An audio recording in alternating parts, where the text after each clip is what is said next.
that, thank you all once again for joining us today. I'm going to pass it over to our CEO and publisher, Bridget Bello. Thanks so much, Jason. And thank you guys for joining us this evening. I hope you're enjoying the wine and the charcuterie that Puff and Stuff delivered. They did a really great job of coming through for us, and we wanted to give them a shout out as well. Thank you, more importantly, to Bill Gady. He is Tampa Bay Market President for Bank of America, and he's really who made it possible for us to host this event this evening in conjunction with the Dali Museum, and also who made it possible for us to deliver the wine and cheese. So if you're enjoying the care package, just wait until you hear our featured speaker, Evan Beard. He is the National Art Services Executive at Bank of America. He'll take us beneath the surface of the art market and help us understand how the industry players take paint on canvas and transform it into real capital. As Jason said, if you have questions, please submit them in the chat. We'll do our best to get to those based on time constraints. And now I'd like to turn it over to Bill Gady, and he's going to take it from here. Bill? Thank you, Bridget. Yes, we've all learned. One thing we've learned on these virtual meetings is wine and cheese and charcuterie makes every one of these better. So thank you all for joining us tonight. And it's great to partner with Bridget and Jason and the entire team at Tampa Bay Business and Wealth. And this is fun. And talking about the arts, I mean, the arts is important. The arts matter in Tampa Bay. The arts matter to all of us. And when you start thinking about the arts help economies thrive, the arts educate and they enrich communities. And we're very fortunate in Tampa Bay to have a vibrant art scene, but they all need our help right now. And I think talking about the arts is very, very important.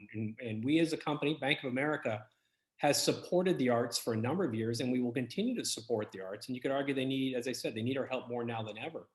And when you think about the arts, it's the visual arts, the performing arts, and on the performing arts piece, the Straz Center is a great partner of ours. We sponsor the Broadway series, and we've been sponsoring that for a number of years.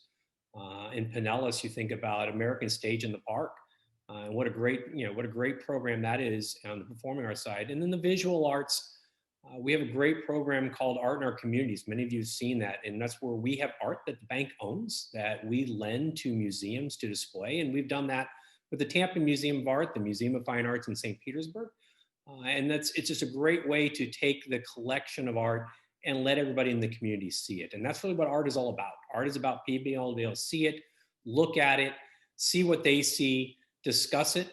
We can all look at the same painting and we all see something completely different. And I think and we can all go to the same Broadway show, we can go see the same player performance, and we all walk away with a completely different perspective. And again, the arts make us talk, it creates dialogue. And I think that's one of the things that we could all use a lot more, is being able to talk and how I saw something versus how you see something. And that's really the point of it. And so that's why it's so important. And people choose communities based on the art scene. So, and we all know that. And we're very, very lucky here in Tampa Bay to have a great arts community.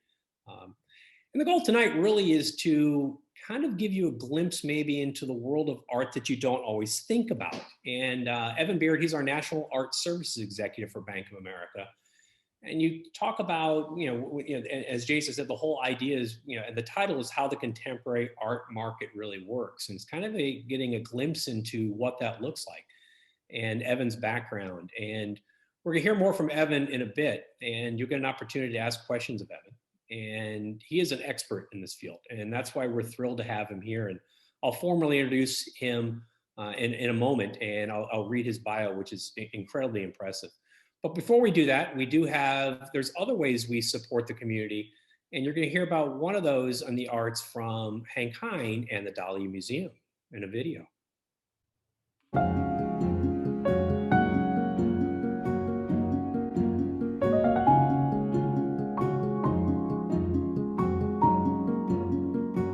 Hello, I'm Hank Hine. I'm the director of the Dali Museum in downtown St. Petersburg, Florida. Thank you, Bank of America, and thank you, Tampa Bay Business and Wealth magazine, for choosing our museum for this program. With 2,000 works by Salvador Dali in our collection from all his artistic eras, we are the preeminent collection of Dali's work in the world, the most visited art museum in Florida, and the largest single artist museum in the United States. The Dali Museum, now 38 years old, is a case study in how to leverage a collection of art into something more than a museum. We build capital and three kinds of wealth: personal, social, and economic. We use the force of this powerful collection to teach and delight individuals. Dali's work first captures our attention with its skill and then opens our minds with its impossible scenes. Rich in all periods of Dali's career, we spark new thought and encourage dialogue, creating personal riches. Our abundant educational programs for the schools build social capital. Of interest to this audience is our Innovation Laboratory, a proprietary museum program in which we use Dali's art to enhance creative problem solving. We offer this to individuals and to corporate groups to learn the secrets of innovative thinking that also build social capital in our community. Bank of America and Tampa Bay Business and Wealth's Women of Influence are just two of the organizations that have participated in our innovation labs. With our world-class special exhibitions borrowed from the collections of the leading museums globally, in addition to the preeminent collection of one of the best artists of our era, Salvador Dali, the Dali is a major economic driver in the Tampa Bay area. Although we currently limit our visitor numbers to maintain safe distancing, in normal times we host 400,000 visitors annually. Our international, national, regional, and local visitors contribute $161 million each year in direct and indirect expenditures to the area, a true economic force. Conservation is critical to maintain the art and preserve it for generations of visitors to come. We are grateful to the generosity of the Bank of America Conservation Project for conserving this magnificent work, Portrait of My Dead Brother. The Bank of America Art Conservation Project generously funded the conservation of three of Salvador Dali's masterworks: the Infanta Marguerite, Portrait of My Dead Brother, and Nature Morte Vivante. The Bank of America Conservation Project demonstrates our combined vision and belief in the power of art to help economies thrive, educate and enrich societies, and create greater cultural understanding. After the conservation was complete, we curated a digital experience using augmented reality technology to give our visitors a deeper understanding of the meaning behind the complex imagery. Dali's older brother, also named Salvador Dali, died as a toddler. With constant reminders of his deceased brother, Dali set out on a lifelong exploration of his identity. The face of a young boy emerges from a cascade of cherries in this painting. This is a combined portrait. The dark cherries represent Dali's brother, and the light ones himself. This idea that the two Salvadors were one is reinforced with the visual of the two cherries sharing a single stem, where dark and light cherries join in a molecule. His ear is missing in the portrait, which is a reference to Van Gogh, also a replacement child who struggled with self-identity and, similar to Dali, also established his sense of self through his art. We'll talk more about Van Gogh in a moment. Our curators are at the forefront of using innovative technology to present and exhibit art. We are grounded in digital innovation using augmented reality, virtual reality, and artificial intelligence. Our current exhibition, Van Gogh Alive, is achieved through projection mapping. It's an excellent example of how you use innovative technology to display and exhibit art.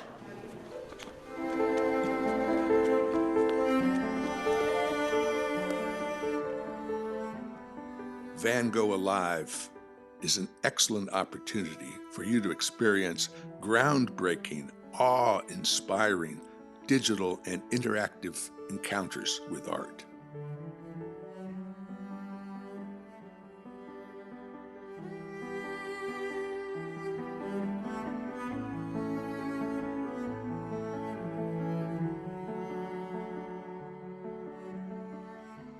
We invite you to visit the Dali, either in person or virtually online, to continue your Dali experience.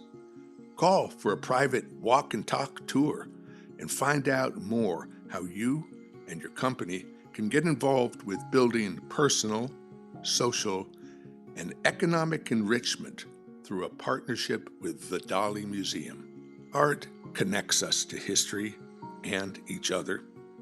It puts a mirror to the world and sets us free to dream and reflect and hope. And this is the most valuable capital.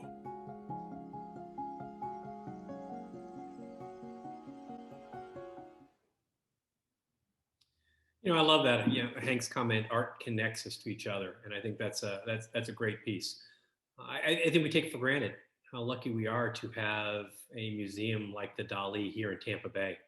And I thank Hank for in reminding us of that in the video. I thought he did a great job. So before I'm going to read Evan's bio, and because again, as I mentioned, we're very, very lucky to have him with us here. Evan Beard is a National Arts Services Executive with Bank of America Private Bank, headquartered in New York City. Evan leads the bank's outreach to private and institutional art collectors, investors, and artists nationwide. He works with a team of specialists who provide a suite of tailored offerings to a select group of families, auction houses, museums, endowments, and foundations. Prior to joining Bank of America Private Bank, Evan was the U.S. Art and Finance Leader for Deloitte Consulting, and previously a United States naval officer. Evan earned his undergraduate degree in economics for the U.S. Naval Academy. He also holds a master's degree in classics from St. John's College in Annapolis, Maryland, and a master's degree from the University of Oxford in the United Kingdom.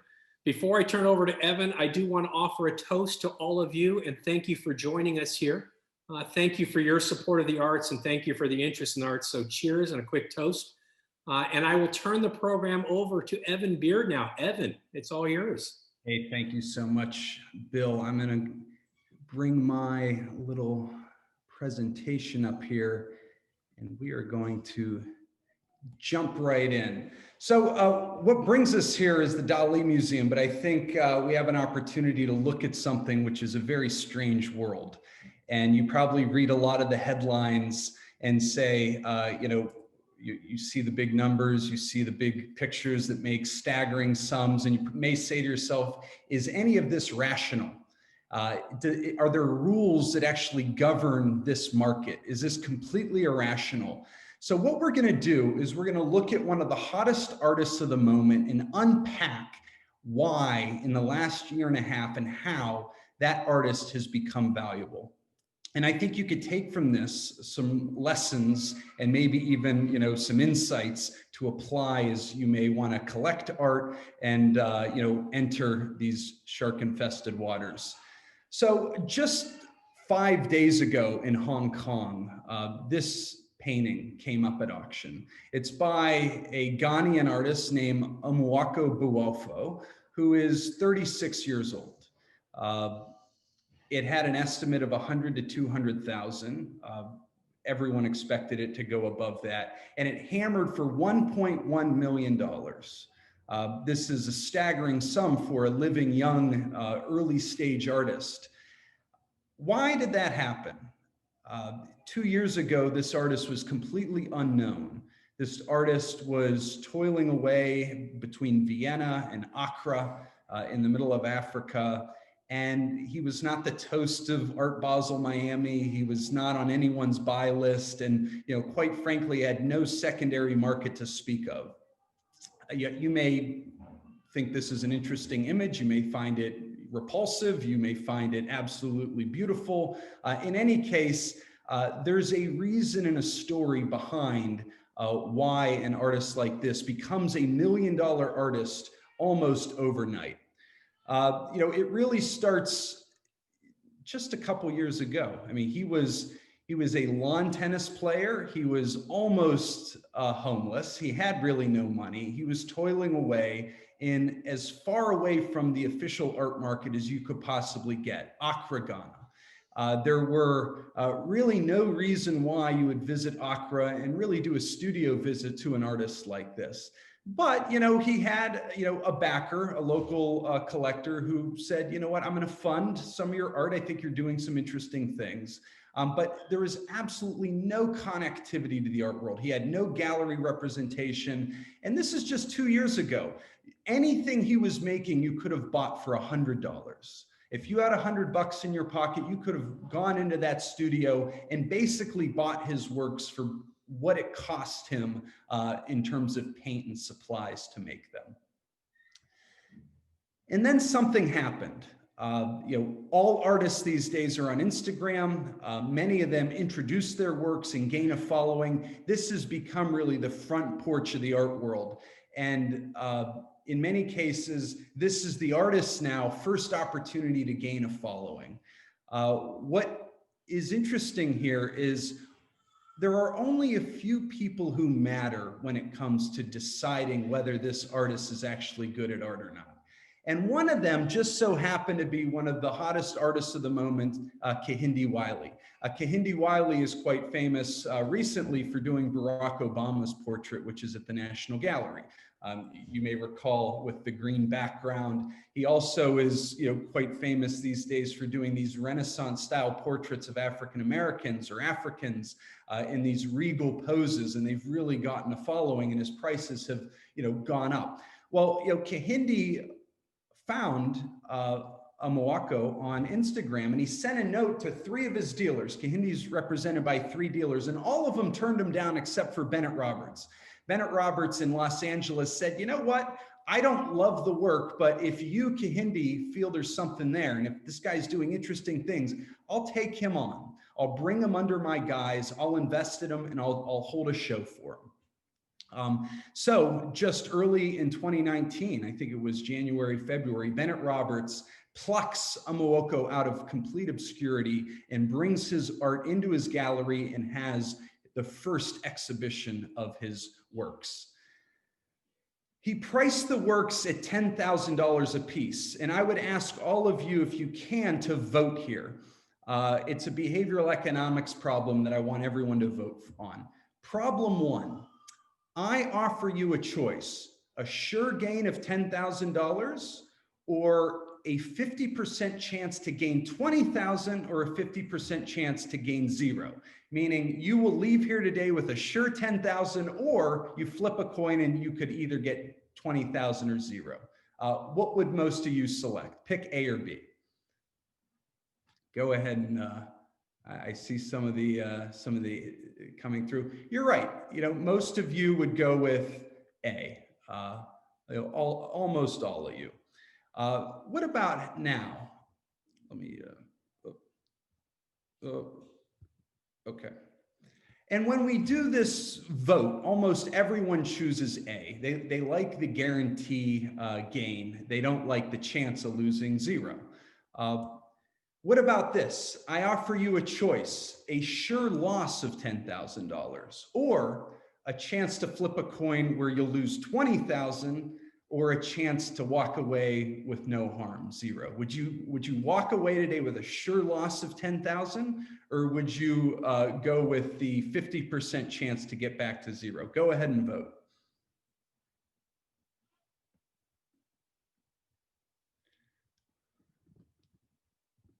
And when we do this, almost everybody, for whatever reason, chooses the latter. They want to get back to 0. This shows us something. It shows us that we can be irrational when it comes to money. You know, problem 1 and problem 2 are the exact same problem. They just happen at various points on the number line. And we assign a very important value to that number 0. And when people feel like they're in the green, that sure gain of 10,000, they become a little bit more risk averse. When people feel like they're in the red, they become a little bit more risk seeking. The other thing is the endowment effect. You place more value on sort of the money that you know you could get. So whereas problem one, you're happy to take the money and run because it's free to you. But in problem two, even though it's the exact same problem, you're willing to take on more risk if you feel like you're in the red. And this is, really what happens when a dealer needs to price works.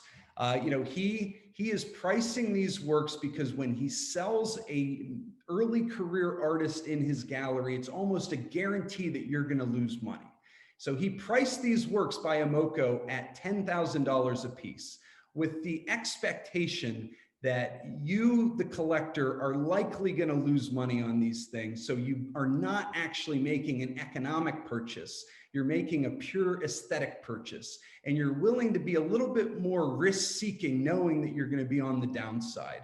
So, this is not something you would find in a Monet, or if you go into a dealer who's selling works that are worth a little bit more money, that have an established secondary market. You're going to be a little bit more cautious. You're going to be in the green. So Bennett, knew this, and he's going to be going after collectors that likely are willing to potentially put it all on a risky artist with the potential upside, but a most likely downside. And that's going to come back to bite this gallerist in the behind a little bit. So not long after we have, the Bennett Roberts show, right down the street in LA, Jeffrey Deitch has a curated show of Nina Chanel Abney. The word is out, and Abney actually selects a couple of Boafos for the show. Again, they're priced very low, $10,000 a pop. They're all bought, every one of these works. They're mostly bought by a type of collector called a flipper. And I would say these are collectors that take positions in early stage artists with the expectation that, if I buy 10 of these artists, one of them are going to pop, 2 of them may maintain their value, and about 7 of them are going to go near to zero. It's almost like a venture capitalist when he invests in 10 companies. He fully expects most of them to go bust, but that one that shoots into the stratosphere will make up for all the others. That's also going to come back to bite these dealers, because something's going to happen with these artists. So the word gets out that, Boafo is interesting. His works are actually selling at these, small dealers out in LA. And then his big break happens. Some of these flippers, these sharks start swarming, and a couple of them, a guy named Jeremy Lerner, a guy named Josh Baer, says, you know what, you need a bigger platform. So lo and behold, last year, 2019, the Rubels, there they are. They have a private museum down in Miami, and during Miami Art Week, during Basel, they always do a spotlight of an artist.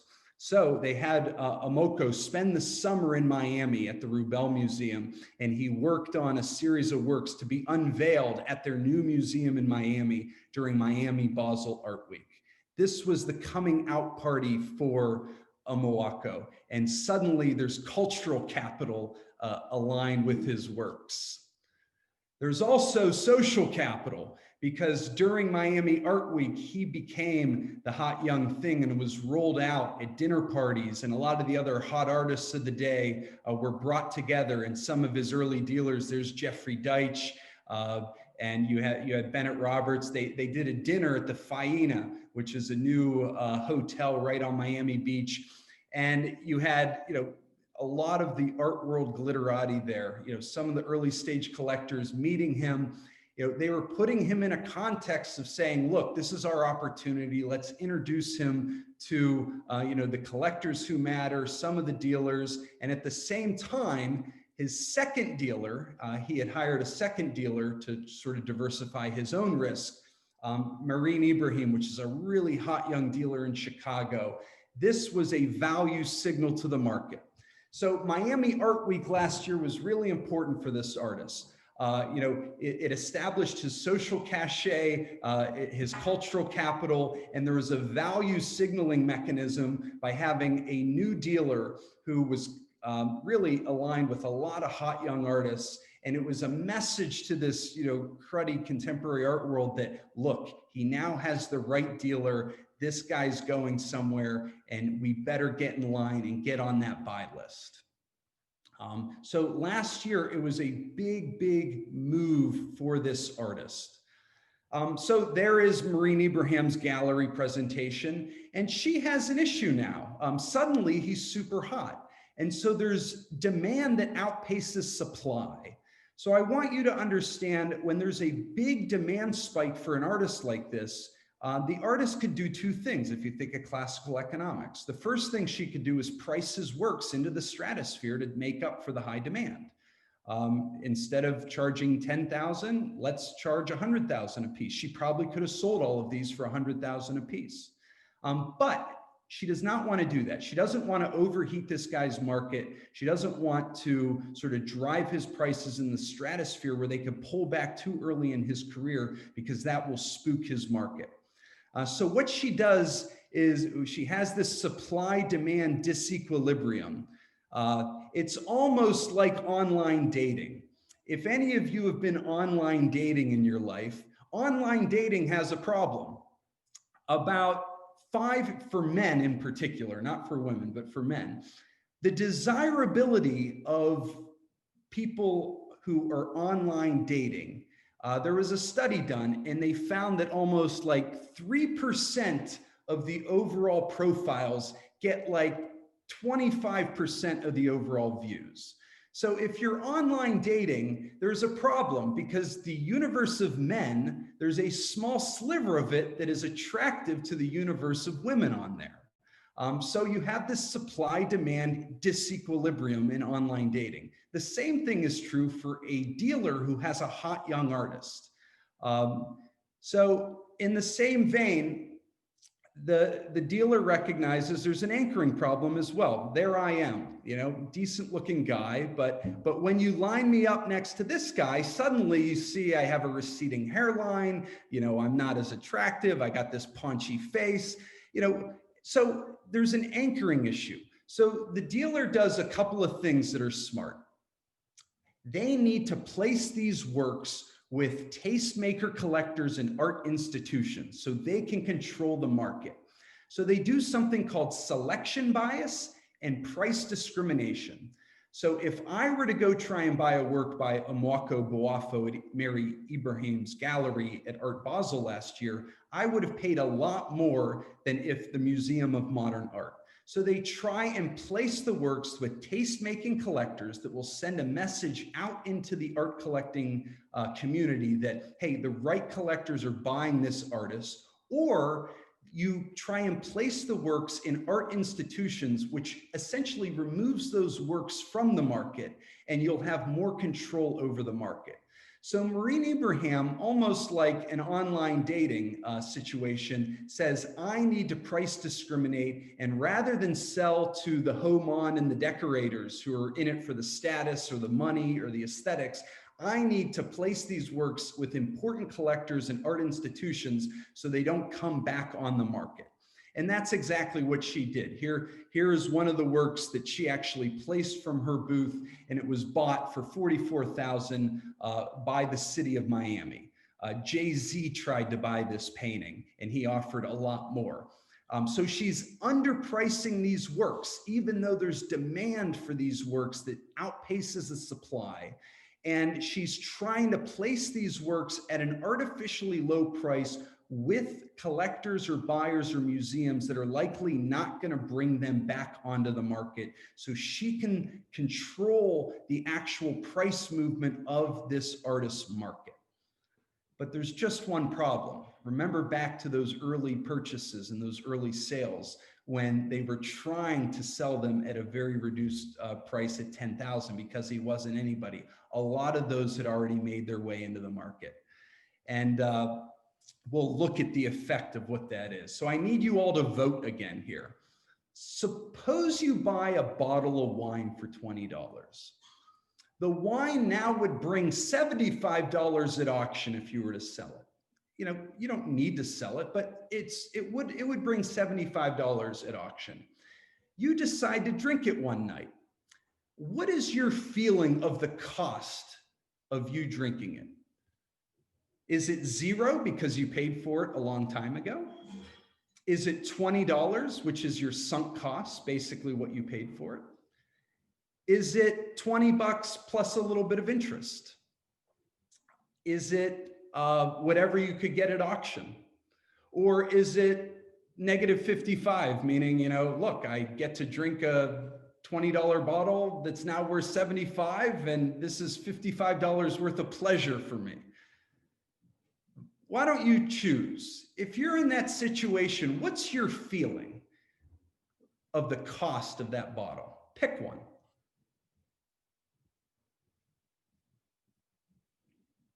So what I can see here, I see someone picked A, I see someone picked B, see someone picked D.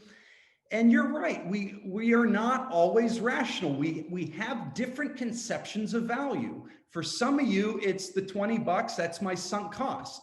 That is an economic fallacy, but may make perfect sense. What it's worth at the moment is actually, you know, from an economics perspective, the right answer. You know, it is worth 75 today. It doesn't really matter what you paid for it, but that is essentially how people react. Some people view this as, you know what, it's worth what I paid for it, and I need to enjoy that and take advantage.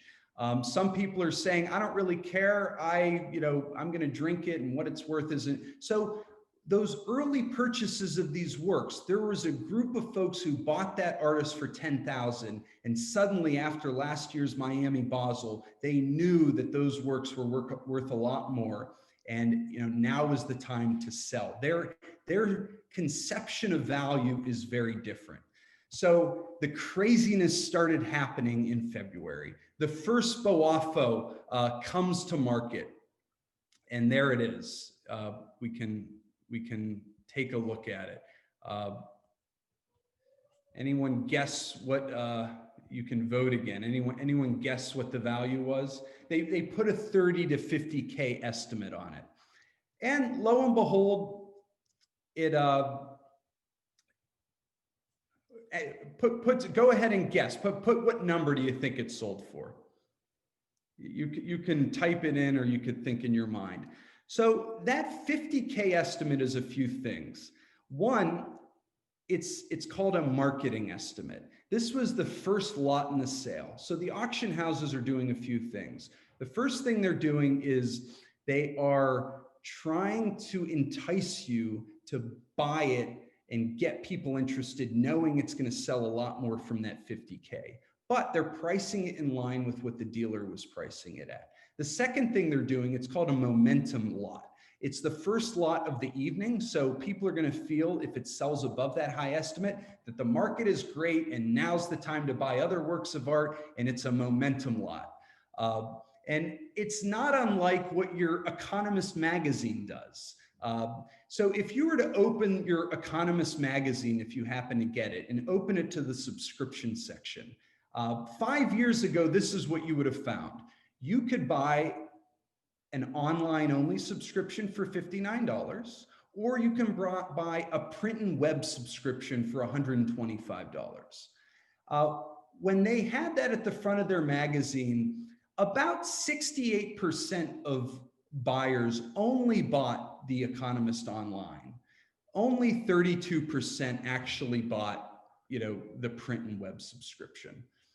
The Economist understood economics, and they said, let's act like the auction houses and let's implement the decoy effect. So if you were to open an Economist magazine today, you would find three things. You would still see the economist.com online only subscription for $59, but you could also, and you would still see the print and web subscription for $125. But they put something else in there. They put the print subscription in there, and they priced it the same exact as the print and web subscription. And you may say to yourself, why in the world would they give people the option to buy the print only subscription, but also the print and web subscription for the same exact price? That doesn't make any sense. And what you do in your mind is you say, well, that print and web subscription is a great deal. It's the same exact price as the print subscription. So I'm going to buy that print and web subscription. So what The Economist was able to do is they were able to flip. Now almost everyone buys that print and web subscription, which is a lot more expensive. And the only reason they do it is because of that decoy in there. And that plays with your mind. It's the same thing when you go out to eat at a really nice restaurant. The most popular, highest margin meal on the menu is oftentimes right below the most expensive thing on the menu. And that most expensive thing on the menu is usually not meant to entice you to buy that meal. What it's really there for is to make the meal under it, which is easy to make and higher margin, feel like a deal. And what they do is they say, well, look, this is, I'm not going to go for the expensive steak tonight, but I'll go with the one that's a little extra or a little less expensive. And it's a decoy effect. The auction house does the same thing. So with this Boafo that was coming up at Phillips, they priced it in a way that did a few things. It helped you overcome your procrastination and actually bid on it because the estimate was so darn low. But what it also did was, because that estimate was there, when you're bidding it up, it made it feel like, I'm getting a decent deal. Lo and behold, it sells for a magnificent sum, as you can see, and you were off to the races. So this is in February, and his work has gone from 10,000 only a year prior this is February 2020, all the way up into the stratosphere. So what does that do? That entices a lot more folks who bought those works early to bring those works to auction. One more behavioral economics test. I want you all to vote, A or B. The first, what statement carries the higher likelihood? Statement A, Joey seemed happily married, he killed his wife. Or statement B, Joey seemed happily married, he killed his wife to get her inheritance. Who believes that A is the more likely scenario, and who believes B is the more likely scenario? Okay, I see B, B, B, B, B, B, B. Almost everyone's choosing B. And guess what? You're falling victim to the narrative fallacy, and you're all wrong. You see, B is actually a subsection of A. Joey seemed happily married, he killed his wife. It could be for any reason in the world. B narrows it down to one very narrow possibility of why he killed his wife. So B is far less likely from a pure kind of statistical perspective. But what B did is it made sense to you. You got stuck in the narrative fallacy. Some people call it the fallacy of vividness. Your mind said, oh, maybe I've thought about that before. But it took you down a very bad path. A is actually the far more likely scenario. And many collectors fall victim to that. We are in a moment where Imoko Boafo's prices, people are getting caught up in this narrative fallacy. And look at, in the last few months alone, we've seen 668,000. That was probably bought for 10,000 early. The one that hammered for 1.1 million was bought just a year ago for $10,000. We are in the stage where people are getting caught up in the narrative fallacy, and they are losing their mind a little bit, and they're buying these things with the expectation that the party's going to continue, they're going to continue to go up in value, and I will have the ability to bring it back on the secondary market and cash out. This is a very dangerous moment for an artist, because one of these seasons, the prices are going to pull back a little bit. And what that will do, remember early on, when the prices start to pull back, people start to become risk-seeking, and they're going to head for the exit, and you're going to suddenly see the supply glut come on the market, and there's a real possibility that the prices for this artist will collapse precipitously. And if you're the last one holding the bag, whoever bought this painting last week for 1.1 million, they better love it, and they better want to live with it, because it may be very difficult to sell at a price that they're comfortable with. So what actually drives prices? I'm going to end here. This is Luncheon on the Grass. It's owned at the d'Orsay in Paris. It's worth probably $2 billion. It's probably the most valuable painting made in the 19th century. It's been insured for that. It never leaves Paris.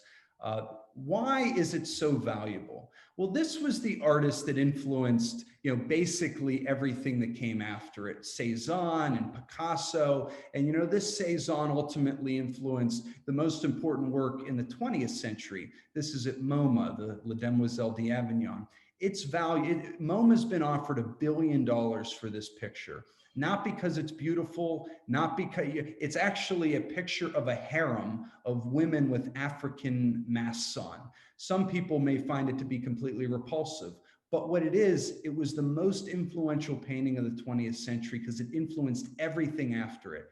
It was like, the Finland station of the art world. It was a moment that changed absolutely. This is Franz Ferdinand being assassinated, this painting. Everything after it. This is like the BC AD of modern art. Because every artist that has been doing anything since this painting, whether they like it or not, has been influenced by it. This launched Cubism, it launched modernism, it launched all the isms that came after it. And so the works of art are completely inescapable. They were influenced. So if we go back to our Amoko Boafo, the most important part of this juncture was when Kehinde Wiley, the artist, found him. And Kehinde Wiley would even say, I've been influenced by this artist. He's doing things that is influencing my own work. And if you ask yourself, the only way this artist can continue to go up in value is if the artists of our day or the culture at large continues to be influenced by this artist. If that doesn't happen, these works are going to go so quickly to zero, it will make your head spin. If Amoko Boafo does not influence the other artists out there over time, then he will not be canonized. He'll be lost to history, and we'll look back on this moment as a crazy feeding frenzy, a Dutch tulip bulb mania that hit the art market over a period of time. So this is how the art market works. There's lots of behavioral economics tricks. There's lots of games that are being played in the primary and secondary market. There's price discrimination. There's cultural capital and social status. A lot of it's artificial, but it's all to try and launch an artist. And if that artist fails to influence the succeeding generations of artists, it's all going to be a mirage, and this house of cards will come crashing down. If he does influence that next generation of artists, these works will maybe maintain their value or trickle up in value over time. But he's already he's like a fully priced stock. He's like the Tesla stock of the art world right now. Only, it's priced for perfection. So if Tesla misses an earnings projection over the next year or so, that stock's going to pull back 50%. If this artist, if the next quarter and a half of his career doesn't go well and he doesn't produce things that are interesting to the market, this is an artist market that could collapse pretty quickly. But this is the contemporary art world. These are, overnight sensations. People are placing bets on artists that they hope will be valuable and that will be canonized. And the fun part of contemporary art is, every work in history was a contemporary work of art at one point in its history. But now you have to figure out what is going to be the art of our time. It's too early to tell whether it'll be Boafo. He has a shot because he has the right folks collecting them, museums are buying them. But if he fails to influence what comes next, he'll be forgotten. His work will go to zero, and many collectors who were in it for the money are going to lose a lot of money. So look, I will end it there. If there are any questions, I see some coming through. Happy to answer any questions. Otherwise, I can pass it back. Hey, Evan, we do have a couple of questions. The one I see, hold on, the chat keeps moving because everybody's so excited and engaged that I can't keep on top of it. It says, Evan, where do art institutions and their collections fall in this process? Do they try to wait for the downside of the pricing when a surplus happens? It's a really important question. And the reason why his gallerist was doing their best to sell these works to institutions is two things. An institution's not going to sell the work. So you avoid all these works coming onto auction, which doesn't benefit the artist and doesn't benefit the dealer. They're not getting paid. So, the institution is really important because it sends a message to the collector base that there's institutional backing, there's curatorial backing for this artist. And if an institution is saying, we feel that this is an important enough artist to have in our collection, then, that is something worth taking a glance at. Great, thank you. Right now, institutions are not buying his work at $1 million a pop. What they are buying is directly from the dealer. The crazy part of this is his works are selling for $1 million at auction, but they're still in the 50 to 100K range through the gallery. So they're impossible to get because the gallery knows there's an arbitrage. If I buy a work from the gallery, I could take it to auction tomorrow and net $1 million for myself. The way the gallery gets around that is they don't sell to collectors that are known as flippers. Got it. You're so engaging. I am like enamored with this presentation. I'm like having such a great time. We have a question from an investment standpoint. Sorry, how do you advise clients with their art? Yeah, look, what we do is we lend, we're the largest lender against art. So a lot of folks, these financially driven collectors, what they're doing is they have their art, we put a credit facility against it, they unlock capital to plow it into their hedge fund or their real estate business, etc. The art stays on their wall. We also do a lot of planning around art, and we advise collectors on how to navigate the art world, and we manage museum endowments. So there are a lot of collectors that are trying to play the market with an artist like this, where information matters and being early matters. It's a dangerous game, and it's probably not the healthiest game to play for an artist's career, but it is a market, and it's a market that has certain economic parameters, as we've gone through a little bit, and it's a behavioral science market. It's not a classical economic market, so we help collectors navigate it. Oh my God, Brian, your little girl is so cute. we're all waving to her. Hi. All right, Evan, I'm gonna totally say this the wrong way, but it says, what about, thanks Eileen, by the way, for making me try to pronounce this. What about DISCRIMINATION? That has taken off since his death? Yeah, look, so Basquiat's an interesting example. He was a New York artist, French Haitian, and he was part of that Lower East Side crowd. Think Blondie and CBGB, and the early part of rap music. And a lot of people ask, why has this artist who died in the late 80s from a heroin overdose, how come his works are now worth $100 million? It has absolutely nothing to do with the aesthetic merit of the work. It has everything to do with, if you look at the tree that Basquiat planted, he was the beginning of graffiti art and urban design and this cross section of rap music and art. And if you look at the dominant culture right now, it is urban culture, African-American culture, rap music. If you look at the artists that are doing collaborations like Murakami and these others, if you look at fashion, it has a big urban influence. Basquiat has become inescapable. If you look at the artists like Banksy and some of these others, they were all influenced by him. So that number, that high number that you see for an artist like Basquiat, whose works sell for tens of millions of dollars, that means that he has been canonized, he's been influential, and he's inescapable right now. He's become part of our social and cultural fabric. Okay, I'm gonna say it now. Basquiat, I learned something. We have another question that relates, you kind of answered this a little bit, but are deceased artists' work more valuable than others? It's an important question, and I actually think not necessarily. And I would even say there are some parts of an artist's oeuvre that are a lot more influential and important than other parts. Take Piet Mondrian.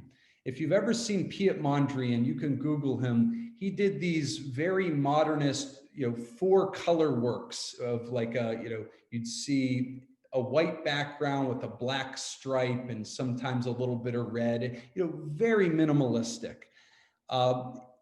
Those sell for tens of millions of dollars, but the works he did prior to that were more classical. They were of trees. Those sell for $30,000. The reason is the modernist works he made were so influential to the artists that came after him, and much of the 20th century is influenced by Mondrian. So it really doesn't matter if the artist is alive or dead. A lot of times during his life, there's like an artificial support for the artist market. Collectors are supporting, because they want to support the artist. You have a dealer and a gallerist that are supporting them. After the artist dies, it really is a more classical supply-demand cycle where, the artist doesn't have a dealer behind him oftentimes. Maybe there's a foundation, but the demand has to exist on its own without any of the games being played that we discussed today. So if that is true, that's a good sign that that dead artist has been canonized and that there's a real support system for the artist. Great, thank you. This is a good one. Do you believe that the Rembrandt purchased by the Louvre, Abu Dhabi, was authentic? Are we talking about the Da Vinci or the Rembrandt? So I don't know, Bill, which one are we talking about? Sorry, the Da Vinci. Yeah. So this is a fascinating topic here. A few years ago, a friend of mine, Robert Simon, Upper East Side Old Masters dealer, bought a picture from a New Orleans auction house called St. Charles Gallery, and he bought it for $1,800. He hired Diane Modestini at the Met, who was head of their conservation department. They cleaned it. They spent a lot of time, years, researching it and doing conservation. And in 2011, the National Gallery in London allowed it to be in the Da Vinci retrospective. And it was one of the 20 extant works of Leonardo da Vinci. He then sells it for $80 million to a man named Yves Bouvier, a Freeport magnate. Yves Bouvier sells that painting that he bought for $80 million 5 days later for $127.5 million. When Dmitry Rybolovlev, who bought it for that, discovered he was just had for $50 million, he sues Yves Bouvier. But the only way for him to demonstrate that he had been harmed, he needed to show the court that he actually lost money. So he sends the painting to Christie's, and in 2017, the thing hammers for $400 million, $450 million with the fees. So classic first world problem. A man trying to lose a little bit of money ends up making $300 million for himself. And lo and behold, the Louvre Abu Dhabi comes out and makes a public announcement that they actually were the one that acquired the art. When in fact, that actually wasn't true. MBS, Mohammed bin Salman, was the ultimate buyer. He was in the midst of a coup overthrowing his family for control of the Saudi royal monarchy. And this rather odd painting that they bought, an image of Jesus for a Middle East Islamic Republic, will probably be the centerpiece of a museum that they're going to be building for the future. So look, the art world's a crazy place when in 2005, a picture for $1,800 in New Orleans is now the most expensive object ever sold in the history of the world. In the history of the world, that's amazing. So we have another question. As an advisor, would you consider it a momentum play or a fundamental play, or does it depend? It's an interesting, I would first say sort of applying the stock market logic to art, which doesn't pay a dividend, doesn't produce earnings, is probably not the best screen. I mean, you could apply, there are value plays, and these would be works that are fully canonized, accepted into art history as works that are in museums. They're probably not, like a Monet water lily is not going to double in value over a year or two. It's accepted, you're gonna have to pay a lot of money to get it, and it's not gonna drop in value precipitously. The contemporary market is much like a venture capital. People are placing bets on a lot of young artists. You should probably be doing it for the aesthetic merit or to help the artist or something you wanna own. But there is the opportunity and possibility that some of these will become influential and pop in value. So Yeah, contemporary art, you could say, is more of a momentum play, and, you know, classical, more established artists, or maybe your value stocks. Well, you are quite the professional, and we asked you to be done by 6, and it is 5:59, leaving me just enough time to thank Bank of America for this amazing presentation. I've gotten some incredible feedback in the chat. People are really, really engaged in the conversation. Everyone has stayed on through the entire thing, and Evan, you were just amazing. I can't thank you enough. I see Penny nodding her head.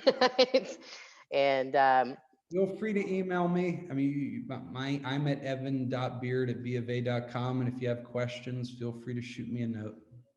Well, in true TBBW format, we never shut down at 6 o'clock. We let people stay on and grab a cocktail and chat with each other and have a conversation. But before we lose anyone, I just want to make sure to say thank you to Bill Gady and Ann Shaler, who's going to yell at me for thanking her. But you guys, this was incredible. I way superseded my expectations. And I can tell by the conversations that we're getting in the chat that people were really engaged and learned a lot today. So thank you for sponsoring.